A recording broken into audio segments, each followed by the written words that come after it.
Hey guys, Coldbrew here. Welcome back to another raid video. We have some summon news to cover today, plus some more things about the Alice in Wonderland whole promotion that is going all the way until the beginning of March. So stay tuned for the video. If you have not subscribed yet, click the like button yet, please do so. It does help the channel out. So let's get this thing started. What are the summoning news that are coming, Coldbrew, you're gonna say? And well, guys, I have the video ready for you. This Thursday, okay? So tomorrow from the day the video is out, we're gonna have a guaranteed summon event. It's not a huge guaranteed summon event, but it is one of the smaller ones we've been having for the past few weeks.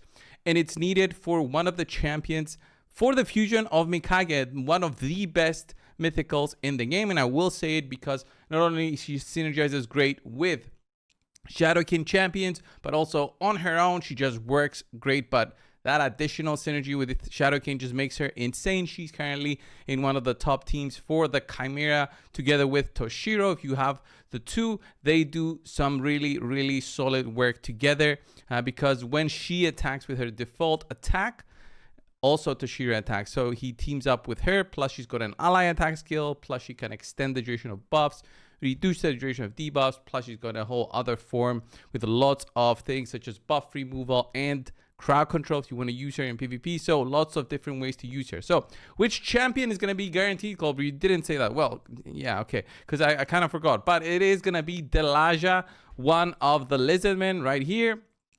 Delaaja is kind of a cool champion if you think about it. Her passive, if you've seen her passive before, she has a way to boost the chance of counterattacking when there's lizardmen in the squad. So 50% chance when you fully book it out. So 50% chance to counterattack when ally lizardmen accept this champion are attacked.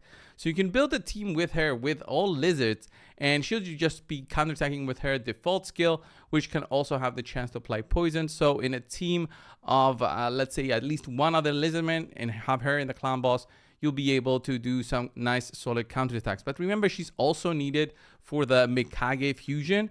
So with that being said, would you be using this champion if you don't have Mikage? No, you'll be just keeping this one to go all the way to get the fusion. If you got Kira, the legendary already, then maybe you can skip this. But honestly, it's better maybe to summon Kira if you have a Kira already, so that you can actually have that additional dwarf legendary if you care to have that one. So there it is. The guarantee is going to be 40 ancient shards. Obviously, guys, they wanted us to use our ancient shards here on the summon rush, which has 100% more points on the summons. If you did do this, I did it in order to finish the Hatter event. I somehow forgot about one event. I think it was a dungeon rush,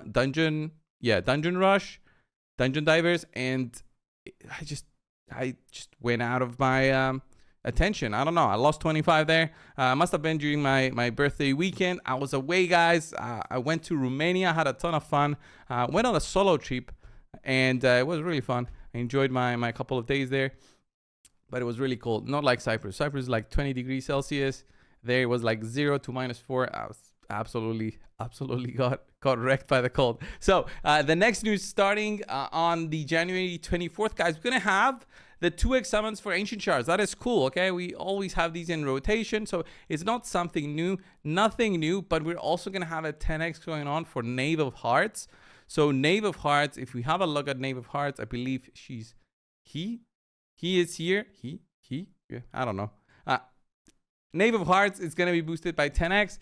Not really that great of a champion from what I remember. The last time I covered this champion over in a video, attacks one enemy 2 times, has a chance to provoke. Seemed okay. AoE attack, can steal buffs from the target, so easily a sheep target here, a polymorph target. So continuous heal buff is also applied, and killable and a taunt as well. And then we have the swap HP with the target enemy places a heal reduction. So this is like a swap HP. If this champion, so Knave of Hearts, drops low on health, you can do the swap and be able to apply also a heal reduction, which is unremovable, bring basically that enemy low, and also has an equalizer skill here. So if you are low already, this will basically equalize and bring up the health and place an increased defense buff on all allies for 2 turns. So at the start of this champion's turn, fully restores this champion destroying max health. When attack destroys the attacker's max HP by 20% of the damage received, stacks up to 50%. obviously can be used for the Doom Tower, but at this point, Doom Tower bosses have become really easy to beat, except for the one rotation we have Bommel and also the Fae. So except for that rotation, every other boss I feel is very doable. There's like a ton of different strategies that you can follow, so you don't need a destroy max HP champion in there. You can just use either destroy sets or other strategies to beat the Scarab boss. So that being said, should you be summoning for this one? I would say not really. Don't go overboard with your summons, and nothing else gonna be happening there.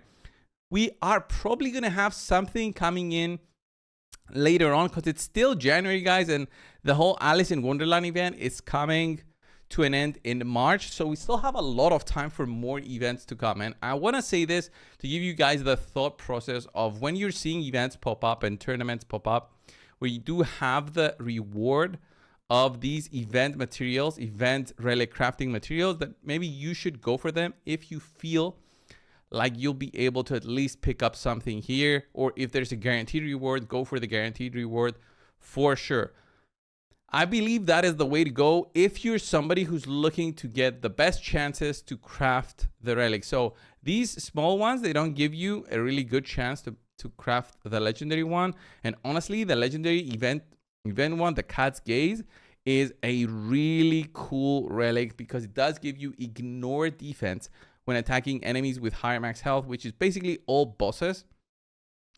Quite an insane relic if you think about it, and this gets boosted by another 10% here if you level it up. So it becomes even more amazing because if you consider there's champions out there that basically don't have a limit to their damage, no enemy max health limit. Let's say Toshiro, you're somebody using Toshiro. This can actually give you some really solid damage, especially when you level it up. So have that in mind. If you do happen to summon it, then yeah, this other one, Hatter's Reserve, I do have that one also. And I will say I've been using it on my Rotos, I believe, and it looks like it's okay. So because Rotos has a good amount of health, so he's got 53,000 health with 6,000 attack. I know it's not a lot, but I'm running a 9-piece Merciless, and it's working really nice on him with 350 crit damage. It's really nice on him for the stats that I'm getting. So what this does is where it receives 5% less damage from enemies whose attack is lower. So you'll receive 5% less damage. Well, not from most attackers, but at least from enemy max health damage dealers, I'm gonna be receiving less damage. I believe it's 7% at this point with the damage modifiers that I have. With 6,000 attack that I have, that's not a lot. But if you get an increased attack buff on you, and then the enemies don't have an increased attack buff on them, then I believe I'll be passing their amount of attack that they have. So at least I'll be okay there. And then also inflicts 5% more damage to enemies whose max HP is lower. So there will be cases when the enemy's max HP will be lower than you. So for example, enemy attack damage dealers, I'll be able to basically kill them with this one. And also when I'm using my A2, I'm boosting out my max health with Rotos. So 60,000 health plus the 50 that I have, so that's 110,000. It's a good amount. It's a good amount. Very difficult for some supports to not have at least 100,000 health. So you would need your A2 to boost your max health to get the benefit of this one. So these are the cases where this Hatter's Reserve is useful. So other max health damage dealers, not max health damage dealers, health damage dealers such as Taras and Narcissus basically also benefit from this one. But it really is a weird relic, to say the least, the epic one. But the legendary one is way more straightforward. And if I see the chances to actually craft the legendary one, I'll try them. Like maybe we've got a 4% chance here, plus the 50-50. So basically 2%, I want to say. That's a really low chance. I got a group standard where it receives 5% less damage from enemies using the provoke. So these were the news, guys, basically for today that we have for summons, following in Thursday and then Friday for the weekend. If you don't want to summon for Knave, guys, you can actually go and wait until... Wow, actually I got this one. I got it again. Nice. I wish I could use it to maybe get the legendary one and somehow. But yeah, that was a 15% chance. Great. 15 plus the 50%. Oh, what the hell? What? I got 2 of them in a row with a 15%. Is this bugged or something? Okay. Journal of Necrotos. This should have been one for Rotos actually. But anyway, guys, this was the video. I hope you are having a good rest of your days, because it's Wednesday. Still, the weekend's kind of far away. We'll see if we get more news. Honestly, with Alice in the Wonderland ending in March, we'll still have a lot of things to go. I believe ways to pick up some of the souls for the Alice in Wonderland champions. We're gonna get new champions for sure in the month of February, plus a February 14th. So like February 14th champion, plus maybe the couples will have increased chances. So Taras Marichka, Narcissus, and Queen Ankara might also have like increased chances. We'll see about that. We'll still have a long time to go. Until then, thank you all. I'll see you guys in the next one. See you guys.